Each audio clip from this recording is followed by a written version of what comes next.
Well, this week here on News 3 at 6, we're getting to know the candidates that want to represent the Brazos Valley in Austin. Over the next 2 days, we're speaking with candidates that want to represent House District 14. John Rainey currently holds that position. Now, District 14 includes parts of the Brazos County, Bryan, College Station. The candidates that are vying for the Republican nomination are Mr. Rick Davis and Paul Dyson. We are going to start things off this week with Mr. Rick Davis. Thank you for joining us in studio this afternoon. Thank you so much for having me. I appreciate this. Absolutely. For folks who may not know much about you, you've been around.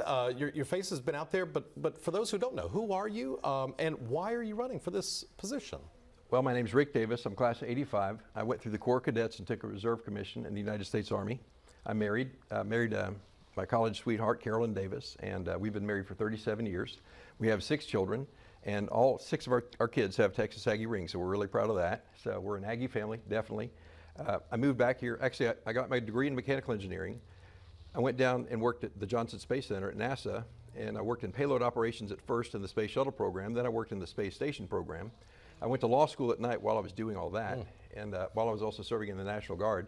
And then after I got out of law school, I talked to my wife. We talked about just having a better quality of life, so I decided to go practice law, and we moved to the Brazos Valley. This was like a dream come true for us. And we've lived here for 32 years, and we're very patriotic. We love our country, we love Texas, and we love our Brazos Valley. So you've done law work over several years. Yes. In fact, I started with a small firm. Then I started my own practice in 1995, and then I ran for judge. I served as a county court of law judge here in Brazos County, and also served as a district judge of the 272nd District Court. So all told, I had about 8 years of judicial experience. Really enjoyed that. It's very there's a lot of job satisfaction in being a judge, trying to do some good.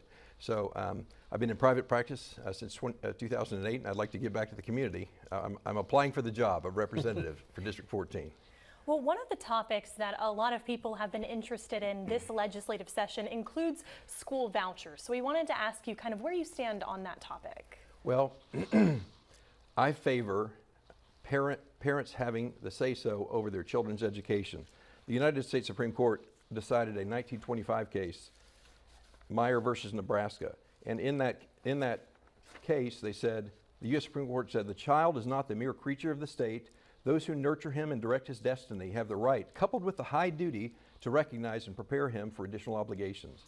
So I favor freedom in educating children. Now, let me hasten to add, I'm not at all against public schools. I had an excellent primary education in Fort Bend Independent School District, and all 6 of our children were well prepared for Texas A&M by the College Station Independent School District. But I do favor the freedom that would come with that.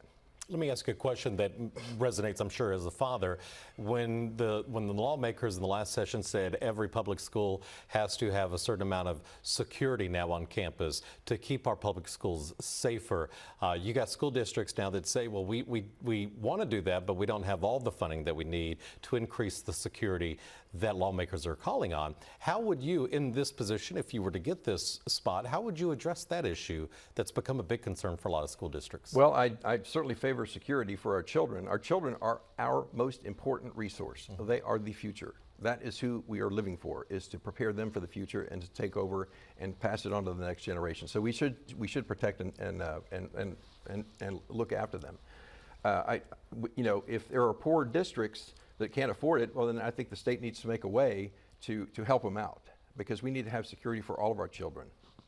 Now that we've talked a little bit about who you are, where you come from, what makes you the right candidate for District 14? Well, I'm not running against Paul Dyson. I've not known him very long. He seems like a fine fellow. I'm running for the office. I'm applying for the job. I've got a lot of experience. I've got 32 years experience as a lawyer. 8 of those I served as a judge. I've got a depth and breadth of experience. I've advocated for people for the majority of my adult life, advocating for them in court. Now I want to advocate for the citizens of the 14th District. Let me ask you about border security, because we just had the governor back in Eagle Pass this afternoon with several representatives. Do you agree with the way that the governor is operating Operation Lone Star, or do you think there is a better way to handle the immigration crisis that's happening? Well, it's a crisis that is created by the federal government. Article 4, Section 4 of the United States Constitution says the United States shall guarantee to every state in this union a republican form of government and shall protect each of them against invasion. So the federal government should be protecting us from this, but it's doing the exact opposite. So I support Governor Abbott's effort. I think we need to strengthen them. I think we need to do whatever we can that's lawful and legal and constitutional to apprehend illegal aliens and send them back to where they come from. Because I'm not against immigration, I'm against illegal immigration. For our viewers who want to learn more about you, do you have a campaign website or Facebook page? How do they learn more about Sure you? thing, thank you for asking. Our campaign website is electricdavis.com. That's easy. So just think high voltage. All right. Thank you so much. We'll link it with this interview. We'll put this and more online at kbtx.com. Mr. Davis, Judge Davis, good to see you, sir. Thank you so much. I Absolutely. appreciate Thank it. you so much for your time. Well, stay with us. We'll be right back after this break.